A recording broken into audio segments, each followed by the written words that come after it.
Buenas tardes. Para mí es un gozo realmente estar en medio vuestro y quisiera, antes de abrir mi corazón, agradecer a vuestros pastores la acogida, el recibimiento que me han dado y la preciosa comunión que me ha edificado. Hemos tenido un almuerzo y una tarde juntos con el pastor Natanael y su esposa, Daniela y su esposa y su familia, y ha sido para mí de gran bendición. Así que estamos gozosos, no quisiéramos estar en ningún otro lugar en este momento, sino en medio vuestro, y seguramente les llevaremos en nuestra memoria y en nuestras oraciones a partir de este tiempo en que el Señor nos ha permitido estar juntos. En esta noche yo he sentido de continuar con aquella invitación que el Señor inspiró a vuestros pastores para convocar a la reunión que tuvimos ayer, este llamamiento a intentar de aprender a discernir, a oír la voz del Espíritu y de algún modo caminar bajo su guía y su poder. Seguramente algunos de ustedes no han estado ayer, no tengo yo el tiempo de repetir algunas cosas, pero seguramente en este intento de alguna manera enriquecer lo que ayer hemos compartido, diremos algunas verdades que tenemos en nuestro corazón. Yo quisiera invitarles a leer un párrafo de la Escritura que se encuentra en el capítulo 7 del Evangelio de Juan. Es un párrafo que cuenta un hecho que sucedió con Jesús en la fiesta de los tabernáculos, participando de la celebración en el último día de la fiesta. Esto está en el versículo 37. El Señor, puesto en pie, alzó la voz y dijo lo siguiente: si alguno tiene sed, venga a mí y beba. El que cree en mí, como dice la Escritura, de su interior correrán ríos de agua viva. Esto dijo del Espíritu que habían de recibir los que creyeran en él, pues aún no había venido el Espíritu Santo, porque Jesús no había sido glorificado.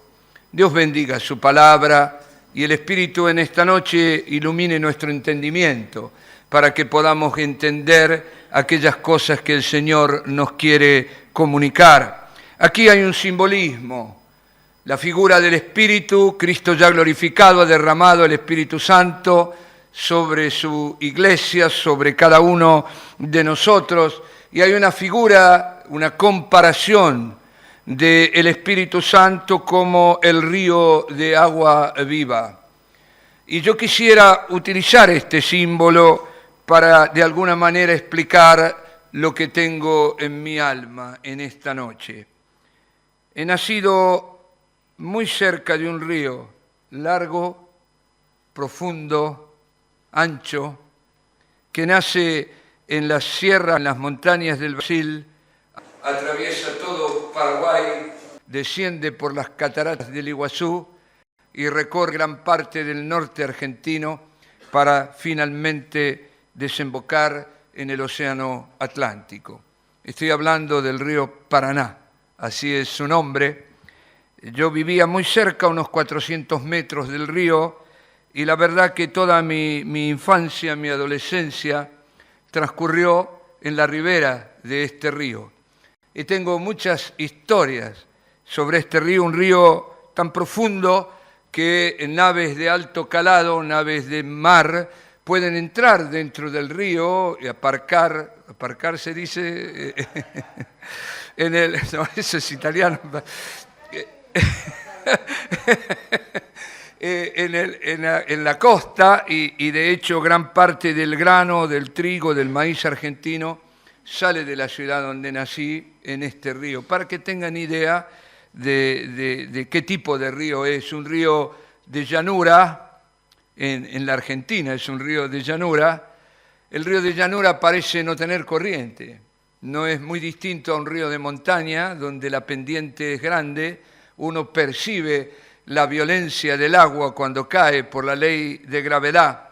Pero en un río de llanura es muy difícil percibir la corriente y muchas veces si uno mira a la superficie parece no moverse.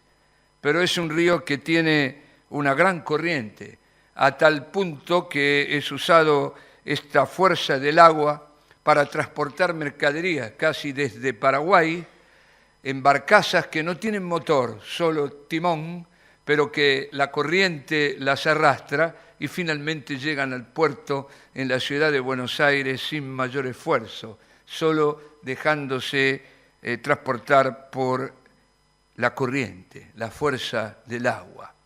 Y yo quiero usar este simbolismo para referirme a la dimensión del espíritu, al espacio del espíritu, a la esfera del espíritu y hacerles un desafío a nadar en la corriente del espíritu, nadar en este río de agua viva, porque el simbolismo del río es usado mucho en la Escritura en relación al Espíritu de Dios. Lo usa Ezequiel en una visión es llevado a un río, donde dice que una persona, un miembro del reino de Dios, lo animó a meterse hasta los tobillos, después hasta las rodillas, después hasta los lomos, y finalmente lo invita a nadar en este río, a arrojarse a las profundidades del río, un río cuyas aguas son para sanidad y para vida en sus riberas. Hay una figura parecida en Zacarías y otra en Apocalipsis capítulo 22 de este simbolismo del río de agua viva, y yo quisiera invitarles en esta noche, desafiarles a nadar en la corriente del Espíritu, de un modo completar lo que ayer hemos hablado, y de alguna manera intentaré explicarlo mejor. En mis historias del río hacíamos muchas actividades en la playa, sobre todo en el verano, como niños, como adolescentes, y una cosa que hacíamos era desafiarnos a nadar contracorriente.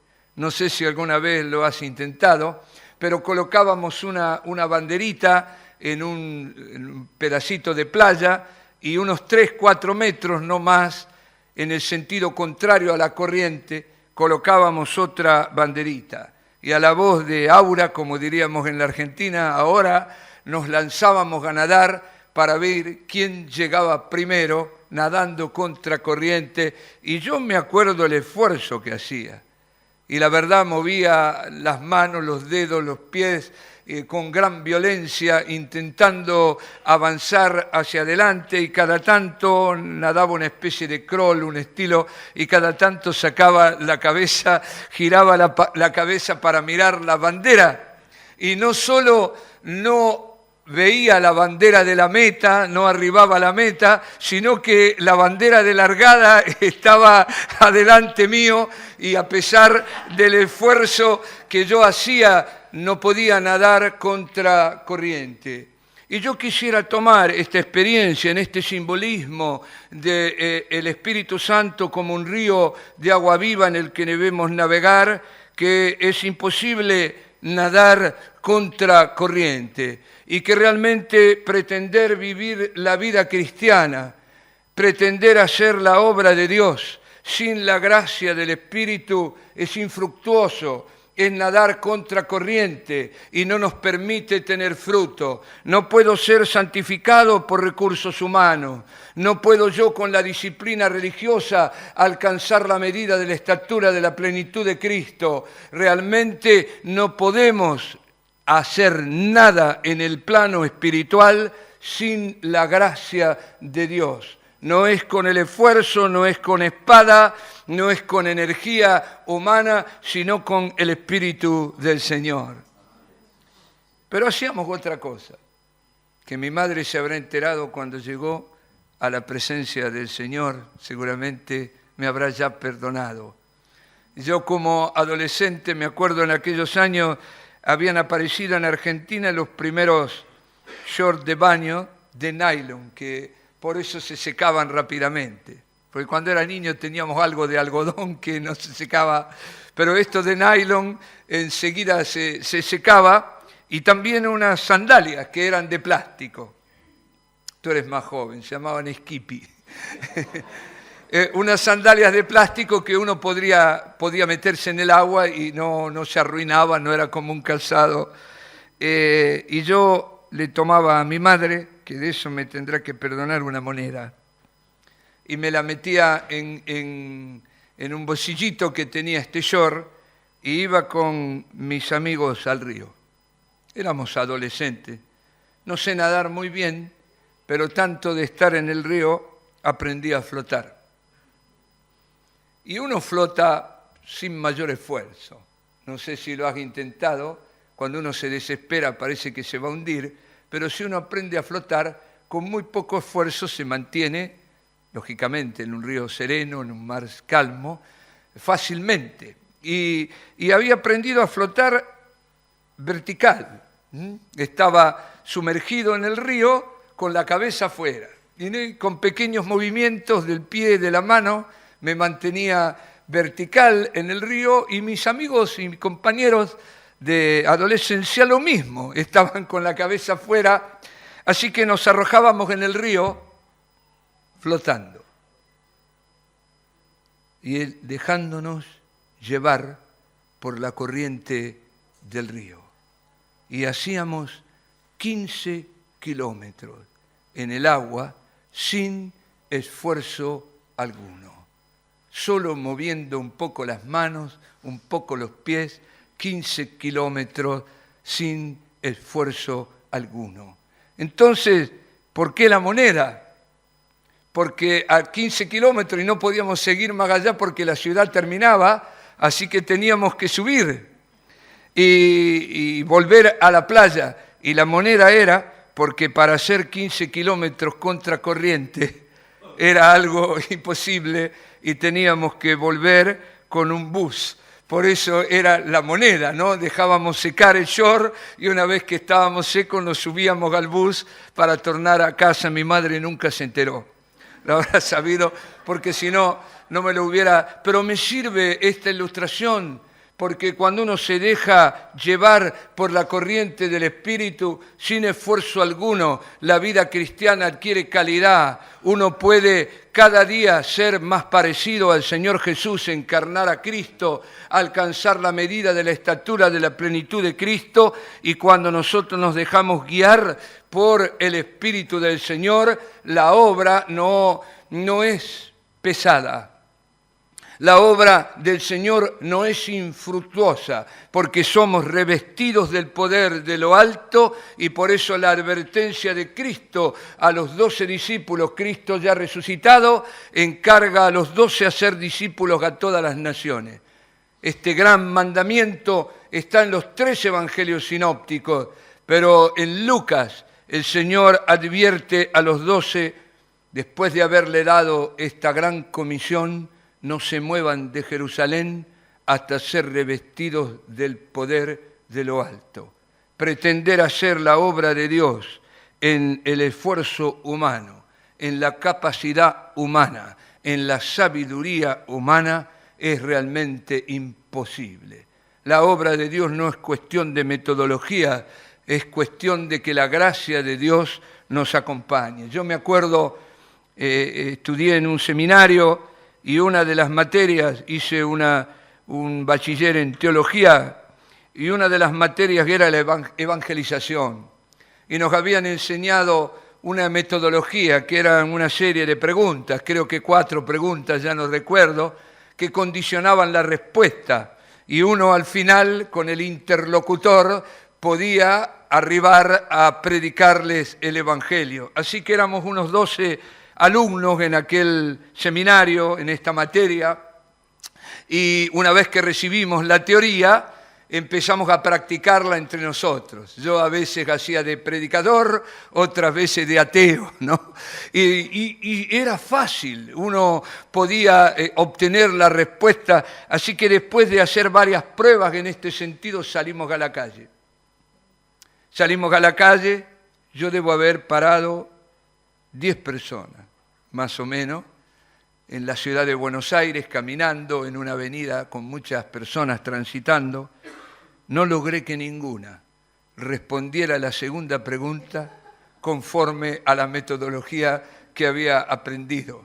Al final, con mucha vergüenza, me di por perdido, por vencido, retorné al seminario y ninguno de mis compañeros había logrado terminar esta posibilidad de convencer a alguien o de anunciar el Evangelio a alguien. Y en aquel tiempo, en una plaza de la ciudad de Buenos Aires, había un inmigrante italiano, calabrés, emigrado a la Argentina después de la Segunda Guerra Mundial, semianalfabeto, que hablaba, no sé qué hablaba calabrés, italiano, y al final con una mezcla de español, solo un argentino lo entendía, porque realmente...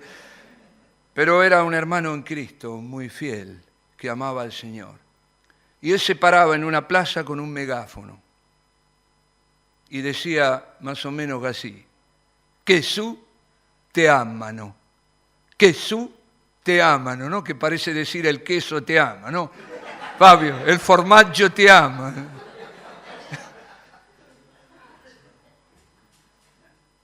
Solo eso decía. Pero muchos que lo escuchaban caían de rodillas, confesaban sus pecados y le entregaban su vida a Cristo. ¿Cuál era la diferencia entre este hombre y nosotros, 12 estudiantes de teología? Es que él estaba lleno del Espíritu, nadaba en la corriente del Espíritu y más allá de lo que decía, o a pesar de lo que decía, la gracia del Señor obraba y transformaba la vida. A esta altura de mi experiencia espiritual sé que más importante que el contenido, y no lo desprecio, es quien habla. Cuando habla el hombre, aún diciendo verdades, nada ocurre. Pero cuando Dios habla, la palabra de Dios es viva, eficaz, nunca vuelve vacía y siempre cumple el propósito para la cual Dios la ha pronunciado. Y esto significa vivir, nadar en la corriente del Espíritu. Y dice, la invitación es nadar, arrojarse a las profundidades. Y no es fácil nadar en la profundidad cuando uno no hace pie. No sé si a ti te resulta fácil, pero a mí nunca me resultó fácil. Y una de las cosas que hacíamos en el río era meternos en la profundidad. Es un río profundo que llega a tener en el canal más de 50, 60 metros de profundidad en la parte más honda. Enseguida uno no hace pie. Y estaban las canoas de los pescadores, así que como niños nadábamos de una canoa a la otra hasta que entrábamos en las profundidades, 3 o 4 o 5 metros de profundidad, y pasábamos horas ahí. Después yo quería volver y comenzaba a nadar, pero me cansaba y trataba de saber si allá hacía pie. Entonces me dejaba caer y qué desesperación, qué temor me venía cuando no lograba hacer pie. Y la verdad que no es fácil nadar en el Espíritu, porque uno no tiene un escalón tangible, no puede apoyarse en los recursos humanos, no tenemos el control y uno tiene que aprender a flotar. Y realmente sé que no es fácil, pero una vez que uno aprende a discernir la voz del Espíritu, a recibir su gracia y su poder, esto se convierte en algo sencillo, en algo que nos permite avanzar, crecer y alcanzar todas las metas que nos hemos fijado en Cristo Jesús. Por eso yo quisiera desafiarles a nadar en la corriente del Espíritu, a vivir en este río de agua viva, a aprender a movernos en la dimensión, en la esfera, en el espacio del Espíritu. Así que es imperativo en el momento histórico que nos toca vivir en los días del fin, seguir y cumplir el mandamiento que el apóstol Pablo ha dado a los Gálatas y que yo reconozco como un mandamiento universal y atemporal, que hoy tiene el mismo valor. Gálatas 5:25, si vivimos por el Espíritu, andemos también por el Espíritu. Y esta es una invitación a movernos bajo la guía del Espíritu. Y la verdad, no es fácil, no es fácil. Por eso el apóstol Pablo nos advierte hoy, con la misma admonición que hiciera a los Gálatas, Gálatas 3, 1 al 3, oh Gálatas insensatos, ¿quién os fascinó para no obedecer a la verdad? A vosotros, ante cuyos ojos Jesucristo fue ya presentado claramente como crucificado. Tan necios sois, habiendo comenzado por el Espíritu, ahora vais a acabar por la carne. En la versión italiana dice algo un poco más profundo. En lugar de acabar en la carne, dice, habiendo comenzado por el Espíritu, van a pretender desarrollar la santidad en la carne. Y la verdad me gusta más, es más profundo, porque muchas veces hemos querido alcanzar la santidad con recursos humanos, con la disciplina religiosa. Y aquí hay un desafío, una admonición, que nosotros tenemos la obligación de hacer morir por el Espíritu las obras de la carne e intentar vivir en la dimensión del Espíritu. Al ser humano le gusta tener todo bajo control, todo establecido, todo planeado, la seguridad, la certeza de conocer lo que va a suceder mañana, de prever todas las cosas y sobre todo de controlarlas. Por lo menos mi ego es así.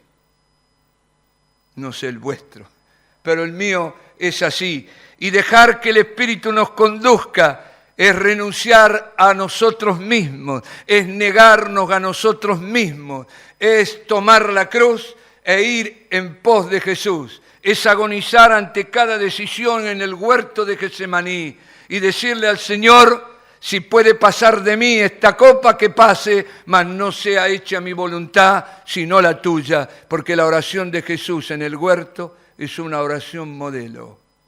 Ante cada decisión de la vida yo tengo dos opciones, o hago mi voluntad o hago la voluntad de Dios, y el Espíritu no nos posee, el demonio posee, el demonio domina, pero el Espíritu Santo respeta tu voluntad, tu persona, y siempre tendremos la responsabilidad, la obligación de seguir y obedecer sus mandamientos. Amén.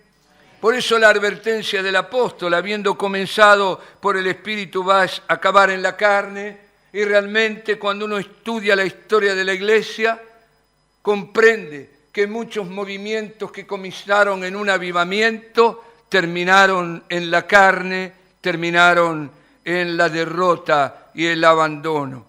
Nuestra hija menor vive en Londres o cerca de Londres, y ahora en el mes de septiembre nos llevó a conocer la Catedral de Westminster, y más allá de su significado histórico, aún de su significado religioso, de la arquitectura, de la historia, yo me quedé sorprendido, porque lo comprendía de las iglesias católicas. He visto muchas en Italia, y algunas muy grandes y muy importantes, pero ahí vi una lápida en el piso, un féretro en la pared, muertos y huesos de muertos en todo ese espacio, un espacio reducido, y me vino el pensamiento, esto no es una iglesia, esto es un cementerio, aquí no hay vida, aquí hay muerte sepultado, y en muchos lugares de Europa, y no digo solo la Iglesia Católica. He estado en Zúrich, en la iglesia de Zwinglio, donde Zwinglio predicó,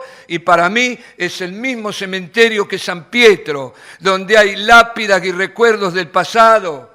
Y yo quisiera de algún modo animarles a no perder la relación con el Espíritu y no permitir, porque en una iglesia evangélica puede no haber lápidas en las paredes, Puede no haber muertos sepultados en el piso donde alabamos al Señor, pero podemos estar muertos espiritualmente viviendo de ritos arcaicos, de costumbres del pasado y no tener vida espiritual. Yo quiero que me entiendan, no digo esto como juicio. No estoy diciendo que aquí no hay vida. Estoy orando para que mantengamos la vida del Espíritu, la presencia del Espíritu en nuestra comunidad, en nuestra propia vida primero, pero también en nuestras congregaciones y no convertirnos en un museo del cristianismo, ¿no? Donde hay momias espirituales que están allí, tienen apariencia que están vivos, pero en realidad están muertos. Así que yo les animo a este desafío. El Pentecostés, como dijimos ayer, no es un hecho histórico concluido. Vivimos en la dispensación del Espíritu y en ella debemos permanecer. En Hechos capítulo 2, cuando Pedro se alza en pie para explicar lo que había ocurrido cuando el Espíritu Santo fue derramado, él cita la profecía de Joel, diciendo se ha cumplido, pero la profecía de Joel habla de que el sol se convertirá en tiniebla, la luna en sangre. Habla del futuro, no habla de aquel momento solamente que fue el inicio de la dispensación del Espíritu, y habla que en aquellos días nuestros jóvenes profetizarán, los ancianos soñarán sueños, porque habla de algo futuro, algo que ya no podemos vivir en nuestra realidad por la carencia de fuerza, por la cercanía de la muerte, pero en sueños veremos la gloria del Señor. Antes que venga el día grande y glorioso del Señor, habrá, a mí humilde entender, una gran manifestación del Espíritu, el último avivamiento, el derramamiento, la lluvia postrera.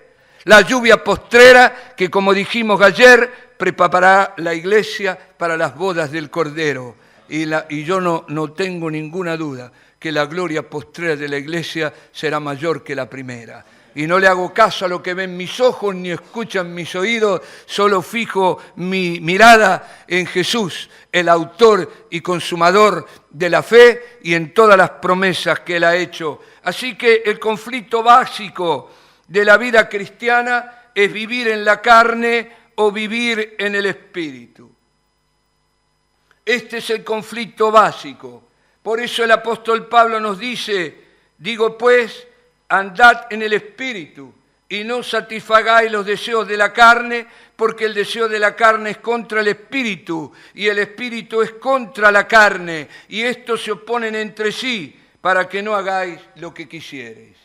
Seguramente el término carne aquí puede tener varias acepciones y puede ser interpretado quizás de algunos distintos modos de ver, pero para mí aquí carne no significa el viejo hombre de pecado. Para mí, aquí, carne es mi yo, mi propia voluntad, que siempre es contraria a la voluntad del Señor.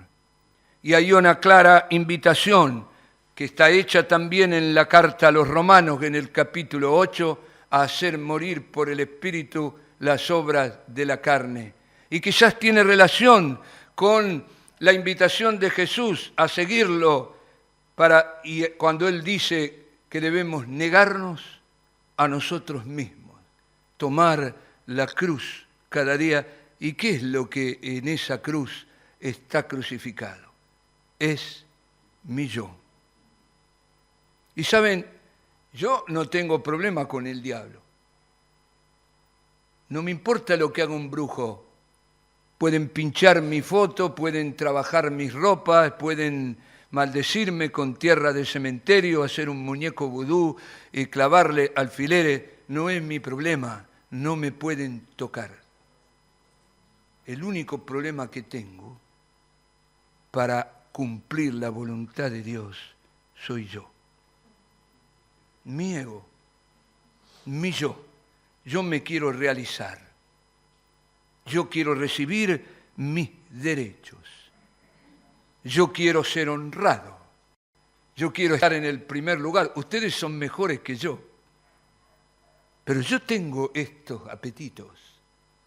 Y cuando me hacen algo injusto y me tratan mal, mi yo se enoja y quiere justicia.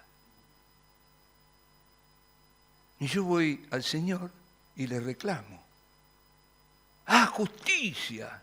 Me han tratado mal, me han ignorado, no escribieron mi nombre en la lista de los que sirven al Señor, a mí, que he dado mi vida, mi tiempo, mi dinero.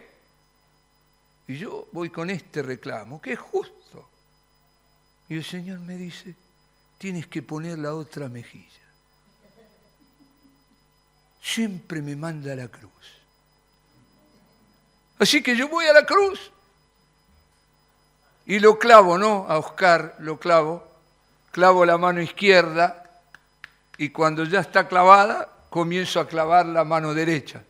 Y mientras estoy clavando la mano derecha, siento que me tocan, porque la crucifixión del yo, la renuncia a la voluntad personal para hacer la voluntad de Dios, es cotidiana. No es de una vez y para siempre, porque si no seríamos títeres, no seríamos personas. Yo la verdad quisiera ser un títere de Dios, pero no sería un ser libre. Y el Señor nunca quita tu voluntad. Siempre tendrás que tomar, esto es nadar, ¿no? Esto es arrojarse a las profundidades e intentar flotar y dejarte llevar por la presencia del Señor. Por eso el apóstol Pablo dice en sus cartas, no vivo ya yo, mas vive Cristo en mí. Y lo que ahora vivo en la carne, lo vivo en la fe de aquel que me amó y se entregó. Está hablando de la crucifixión del yo, de la negación de sí mismo, de la renuncia a la voluntad personal para hacer la voluntad de Dios. Y llega a decir algo más, el mundo me es crucificado y yo al mundo. Y dice en el capítulo 6 de la carta a los Gálatas, los que son de Cristo han crucificado la carne con sus pasiones y deseos. Y para mí aquí también este término carne significa el yo. La renuncia a mis posesiones, a mi tiempo, a mis derechos para vestirme de Cristo y para ofrecer mi vida en sacrificio vivo. Porque el martirio no es que te peguen un tiro. Ese sería un camino más rápido. Pero el martirio, la ofrenda, es un sacrificio vivo donde renunciamos a nosotros mismos, a nuestros derechos, para que Dios cumpla en tu vida y en la mía su propia voluntad. Y quizás es el corazón del cristianismo. Así que este desafío yo les hago, y repito, no tiene una conclusión hoy este mensaje, porque es un llamamiento a nadar en la dimensión del Espíritu, en la corriente del Espíritu. Por eso es muy importante mantenernos dentro de la dimensión del Espíritu, que esto significa ser consciente de su presencia. No vivimos la vida cristiana en abandono, en orfandad, en nuestra propia fuerza. Él está con nosotros, ayer lo dijimos, el Espíritu Santo, el otro Jesús, el Paráclito, el abogado, el defensor, el que te defiende, el que te libera, el que provee, el que consuela, el que bendice, el que renueva la vida en tu ser, nunca nos abandona. Cualquiera sea la situación y circunstancia en la vida, aún la más terrible, y creo que si fuéramos al infierno Él vendría con nosotros. Porque nunca nos abandona, siempre está, y Él lo ha prometido. Por eso es tan importante mantener viva la conciencia de la presencia, porque esto es navegar en el Espíritu, esto es nadar en el Espíritu, sabiendo que Él está a mi lado, está en mí, está conmigo, está sobre mí y está en todas las circunstancias de la vida. Por eso Él ha prometido, no te dejaré, no te desampararé, no temas ni te intimides. Todos los que viven una vida de comunión con Dios están continuamente a salvo, bajo su protección. Por eso gozan de una paz constante. El verdadero creyente habita al abrigo del Altísimo, está en la morada de Dios, en su reposo, en un refugio permanente, sirve a Dios y lo adora dentro del velo, en el lugar santo. No sé cómo explicarlo, es como universos paralelos. Vivimos en el plano natural, pero al mismo tiempo en nuestro espíritu, con el espíritu morando de Dios en tu corazón, nos movemos en la esfera, en la dimensión del espíritu, y yo no tengo ninguna duda que el espíritu modifica el plano natural, el plano espiritual cambia la historia, cambia la circunstancia y hace que todo obre para bien a los que aman a Dios. Y que en todas las cosas seamos más que vencedores por medio de aquel que nos amó. Amén. Bueno, la esfera del Espíritu, ¿no? La dimensión del Espíritu. Qué difícil es mantener la conciencia de la presencia de Dios en medio de la prueba, de la adversidad, de la tribulación, del ataque del diablo. Es fácil ver a Dios en el milagro. Hoy hablábamos en la mesa de los milagros que hemos visto en un tiempo de avivamiento en la Argentina. Y es fácil ver a Dios ahí. Parece que Cristo viene mañana, pero qué difícil es verlo en agonía en un hospital. Qué difícil es verlo cuando la vida nos golpea, qué difícil es verlo dentro de una cárcel. Por eso es tan importante mantener la conciencia de su presencia. Saben, viajo seguido a Chile. Nos separa la cordillera de los Andes, una de las cadenas montañosas más jóvenes, en el sentido que fue formada posteriormente a muchas otras que son también muy altas. Hay montañas de 5.000, 6.000 metros de altura y una montaña se llama el Aconcagua, es la montaña más alta de América, 7.000 metros de altura. Está justo en el camino entre Buenos Aires y Santiago, ¿no? Y yo recuerdo 2 veces crucé la cordillera en auto, un viaje largo, y me acuerdo la primera vez que llegué y vi semejante montaña delante mío, y pensé una montaña donde hace 40 grados bajo cero, donde no hay oxígeno, donde muchos que intentaron andinistas hacer la cima murieron en el intento debido a la inclemencia del tiempo. Y yo, parado en mi miniatura, en mi pequeñez, mirando semejante mole, pensé qué difícil es atravesar, sería imposible para mí atravesar esta montaña. Y realmente cuando la vida nos golpea, cuando voy a un consultorio aparentemente para algo cotidiano y salgo de ahí con un diagnóstico de una enfermedad incurable o de algo terrible, es el Aconcagua.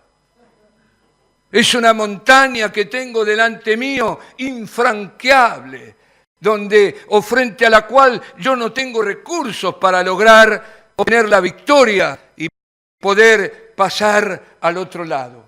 Pero la mayoría de las veces viajo en avión. Es un viaje rápido, no más de 1 hora y media. Y cuando llegamos a la cordillera, todavía del lado argentino, el piloto dice que nos ajustemos los cinturones, porque hay vientos, ahí hay un cambio muy grande en el clima y en los vientos, así que hay turbulencia a veces. Y también, como hay intereses turísticos, cuando cruza la cordillera, varias veces el piloto nos anima a mirar a la izquierda o mirar a la derecha porque vamos a ver la cima de la Aconcagua. Un hecho turístico, una curiosidad. Y yo me acuerdo la primera vez, la azafata me había dado un café. Yo estaba bebiendo un café y escucho al piloto decir, miren a la izquierda que van a ver la cima de la Aconcagua. Y yo salí corriendo, me fui a una ventanilla ahí, pedí permiso y comencé a mirar y yo estaba bebiendo mi café, respirando 21% de oxígeno, con presión atmosférica normal y debajo de mis pies estaba la cima de la Aconcagua. Cuando tú vives en el Espíritu es como viajar en el avión del Señor y tú puedes ver la realidad, aquella montaña infranqueable como la ve el Señor. Está sentado con Cristo en los lugares celestiales. Cuando uno comulga en la adoración, en el ayuno, en la oración, en la comunión con la palabra, se sienta con Cristo en los lugares celestiales y puede ver la realidad como Cristo la ve, como Dios la ve. Y es ahí donde el plano espiritual modifica el plano natural. Y si Dios nos permite una solución inmediata a algún problema, alguna circunstancia difícil, el Señor te dará la gracia para afrontar lo que te toque pasar con fe. Y una vez probada, tu fe será más preciosa que el oro, como dice la Escritura. Así que está este desafío. Por eso el apóstol Pablo le da un consejo a Timoteo que yo he hecho personal, lo he tomado para mí.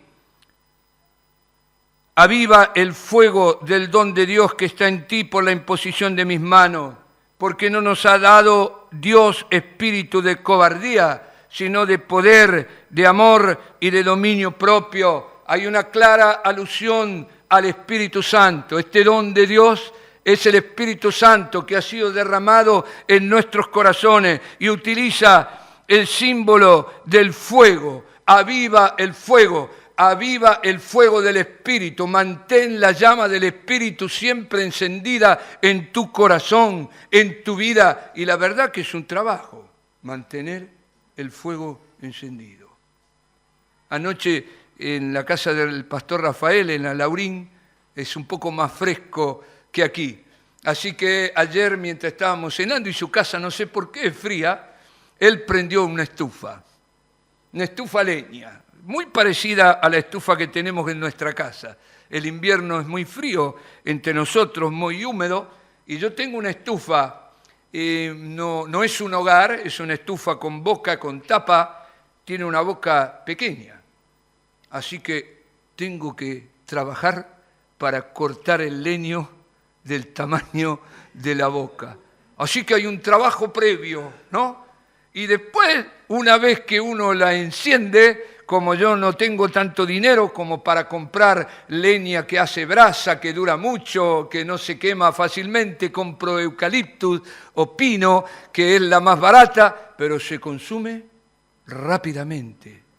Así que tengo que estar constantemente cuando tenemos reunión en casa, en los tiempos que teníamos grupo en nuestra casa o visitas, y era invierno, yo tardo en prender la estufa, porque sé lo que viene después, que tengo que estar o alguien alimentando, cuidando, que no se apague el fuego. Cantábamos un corito así hace muchos años, que no se apague el fuego que hay en tu corazón. Pero la verdad, sencillo, es lo mismo que Pablo nos dice, mantener el fuego, y es un trabajo nuestro, no es de Dios.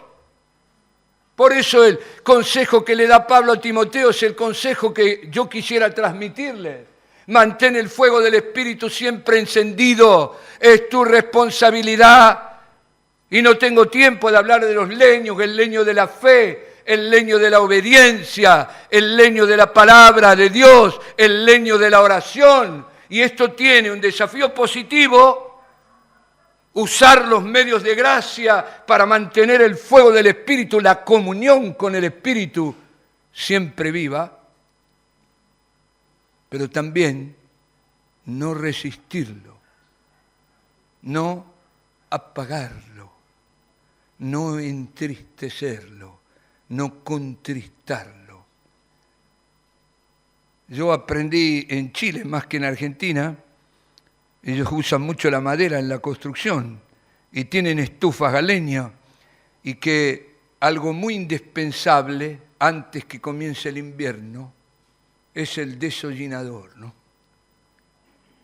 Quitar el hollín, porque se han prendido. Yo estaba una vez echando fuera un demonio en una casa en Puerto Montt y se prendió fuego, no sé si era por el demonio o porque no habían sacado todo el hollín y se encendió el techo de la casa. Así que estábamos echando fuera al demonio y vinieron los bomberos, los carabineros. O sea, el trabajo es en todo sentido. Alimentar el fuego y no dejar que se apague.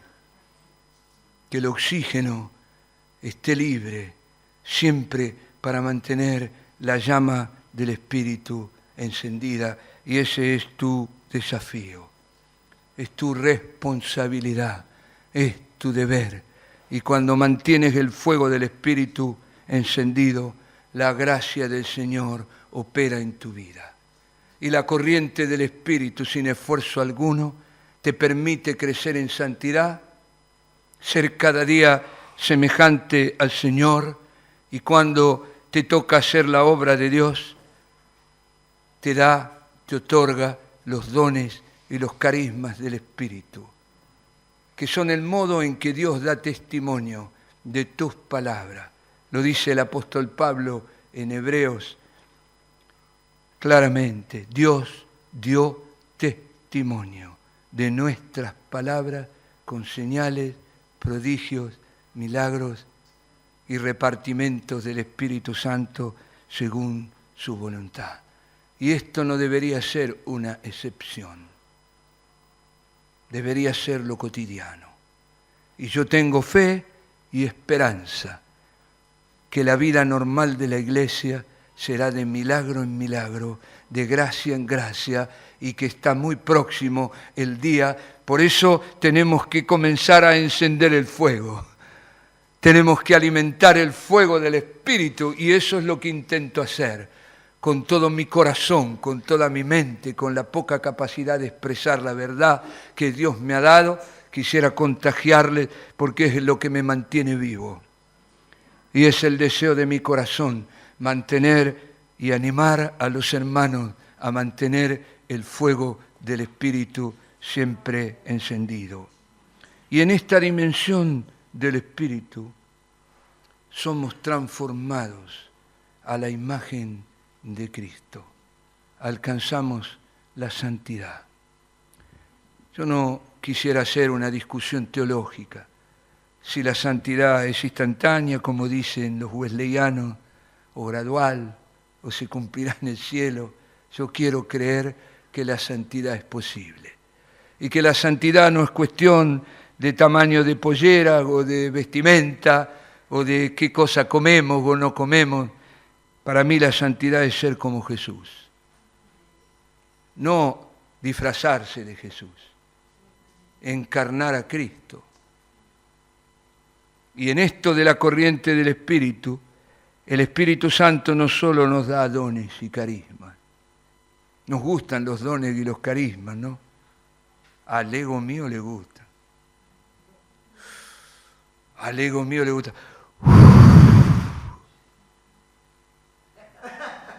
Se cae la tribuna del Barça, ¿no? Así. Pero no es el don mayor. Por eso está el capítulo 13 en la carta a los Corintios, donde el apóstol nos dice, les muestro un camino más excelente. ¿Y cuál es el camino más excelente? El amor.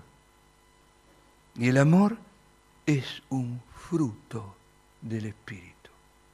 En la carta a los Gálatas dice que el fruto del Espíritu es amor, gozo, paz, paciencia, benignidad, templanza, mansedumbre, y puede ser que me olvide alguno. ¿Cómo? Bondad. Bueno, yo dije benevolencia, parecido. ¿Quién era así? Jesús. El fruto del Espíritu es la imagen de Cristo, es el carácter de Cristo, son las virtudes de Cristo. Y dice el apóstol Pablo en el capítulo 3 de la segunda carta a los Corintios, en el versículo 17, porque el Señor es el Espíritu, y donde está el Espíritu del Señor, allí hay libertad. Por tanto, nosotros todos, mirando a cara descubierta como en un espejo la gloria del Señor, somos transformados de gloria en gloria en la misma imagen como por el Espíritu del Señor. Aquel que vive bajo la guía del Espíritu recibe la infusión del fruto del Espíritu, encarna a Cristo, de modo que cuando hablamos, habla Cristo, y cuando actuamos, actúa Cristo. Y la gente lo percibe. Eso es ser santo. Y de nuestra boca salen palabras de Cristo que bendicen, que consuelan, que liberan, que dan ánimo, esperanza, porque el Espíritu de Cristo ha infundido a Cristo mismo y tú puedes decir, no vivo ya yo, mas vive Cristo en mí. Y lo termino ilustrando, porque a veces he descubierto que una ilustración queda en la memoria y a veces las palabras, el viento, la distancia y el espacio las borran de nuestra mente. Alguien subió esta ilustración, me escuchó y la subió a YouTube con una definición que no le había puesto, la parábola de la infusión, la parábola del té. Alguna vez fui químico yo, allá lejos y hace tiempo. Trabajé 10 años en la industria farmacéutica, fabricando medicamentos, y fui profesor de química y de física en una escuela que fundamos en la periferia de Buenos Aires muchos años atrás. Siempre me gustó la química, porque es la más espiritual de las ciencias exactas, ¿no? La fundaron los alquimistas, que en realidad no perseguían un fin científico, sino un fin espiritual. Y querían, a través de la transmutación de los elementos, la liberación de la energía, recibir un impacto espiritual, una iluminación espiritual. Así que es el día de hoy que me gozo en mirar las reacciones y las combinaciones químicas, y siempre veo un milagro cada vez que dos sustancias se combinan y dan una tercera, o que hay liberación de energía, o bueno, los gases, ¿no es cierto? Todas las leyes de las combinaciones químicas, las leyes de los gases, es realmente un mundo extraordinario. Y sigo aún con curiosidad, queriendo ver la manifestación del poder de Dios. Y recuerdo, Buenos Aires es una ciudad muy grande, la mayoría de nosotros tenía que viajar 1 hora y media, 2 horas para llegar a su trabajo, no hay tiempo de desayunar, y por eso en la gran mayoría de las empresas nos daban unos 20 minutos más o menos a las 9 de la mañana para tomar un desayuno o hacernos una pequeña colación. Y yo siempre procuraba hacerme una infusión, no de té, sino de algo mucho más popular en América del Sur, que es la yerba mate, ¿no? Donde tomamos, es igual que el té, es una hierba, así que como me gusta hacerlo y ver el milagro, hacía esta infusión en un vaso de precipitado o en un Erlenmeyer, que son recipientes que se pueden calentar a fuego directo, que se usan en laboratorio para hacer experimentos o reacciones químicas. Así que yo ponía este vaso de precipitado, te animo, si tienes un vaso de vidrio que se puede calentar directamente, algo transparente, te animo a mirar con tus ojos este milagro. Así que yo ponía el vaso de precipitado, lo llenaba de agua, encendía el mechero Bunsen y lo hacía hervir al agua. El agua es un líquido, lo habrán aprendido en la escuela, incoloro, inodoro e insípido. No tiene color, no tiene aroma, no tiene sabor. Así soy yo espiritualmente. No tengo el color de Cristo, no tengo el perfume de Cristo, no tengo el sabor de Cristo Jesús. Pero cuando el agua hervía, yo colocaba el saquito de yerba mate y no tienes que mover nada.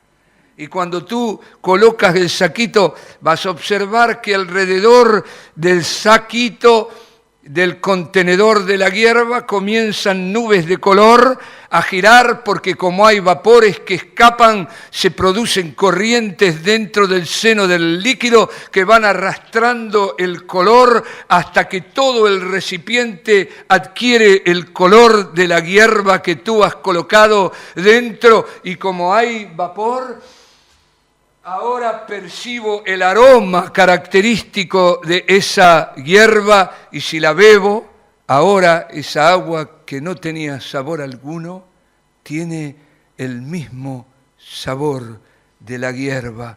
Sigue siendo agua, pero ahora contiene, disuelta en los espacios intermoleculares del agua, está disuelta la droga activa, la sustancia de la yerba mate, en el caso mío, del té o del café, es lo mismo la infusión que tú hagas. Y si llega a ser boldo o cedrón, no sé aquí los nombres, carqueja, alguna hierba que tiene un principio activo, no solo tiene color, no solo tiene sabor, no solo tiene perfume, también sana. Y cuando tú estás lleno de Cristo y Cristo habita en ti, tú sanas, consuelas, bendices, animas, devuelves la esperanza, restauras, porque es lo que hace Cristo. Nosotros tenemos una iglesia a 5.000 metros de altura, en la cordillera de los Andes, provincia de Jujuy, cercana a la frontera con Bolivia. Allí tenemos un lugar que se llama la Mina Aguilar, una mina, una iglesia que nació hace mucho, una gracia del Señor, y un año me invitaron a compartir la palabra en esta congregación, que pertenece a nuestra comunidad de iglesia. Y allí en La Puna, se llama así, la región geográfica, hay 14% de oxígeno en lugar de 21%. No se puede respirar. Las personas que tenemos glóbulos rojos normales de nivel del mar, nos ahogamos ahí arriba. Y el corazón comienza a tener taquicardia, porque al no haber oxígeno se apura para tratar de hacer una corriente más rápida. A 4.500 metros yo me apuné, que este es el término, me desvanecí, me ahogué. La verdad que pensé que me moría, el corazón me sobrevino una gran taquicardia y no podía respirar, y me quisieron llevar a la salita de primeros auxilios que había cerca para darme oxígeno, ¿no? Para que yo resucitara, pero la esposa del pastor, no lo cuenten, me hizo una infusión de hoja de coca.